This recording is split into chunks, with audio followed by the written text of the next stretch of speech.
Rasulullah sallallahu alaihi wasallam always used barley as bread, porridge, and sattu. When someone became sick in the family of Holy Prophet, then Amara bil hasa min ash-sha'iri fada'a. Rasulullah ordered to prepare the porridge of barley. After the first revelation, Iqra bismi rabbikal ladhi khalaq, Holy Prophet's diet remained in the form of sattu in the cave of Hira. On the occasion of the conquest of Makkah, Rasulullah married al Mu'minin Hazrat Safiya Raziyallahu Ta'ala Anha and did Dawte Walima with dates fruit and sattu, whereas on the occasion of the marriage of Hazrat Ali and Hazrat Fatima, he had ordered to prepare halwa by mixing ghee, dates fruit and kashk, that is atshe jo.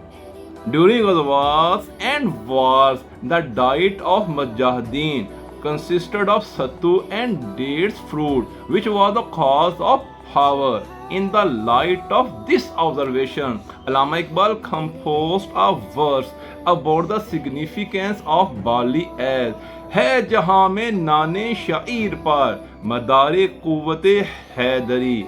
Here नाने शाइर means bread of barley. Hazrat Ali used to eat bread of barley.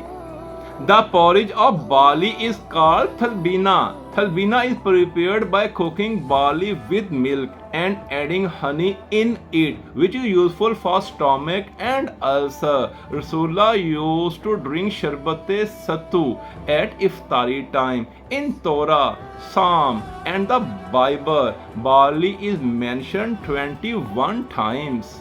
The common diet of the disciples of Hazrat Isa alayhi salam was bread of barley and fish. Barley is consisted of vitamin B, which increases memory and removes the disease of abdomen.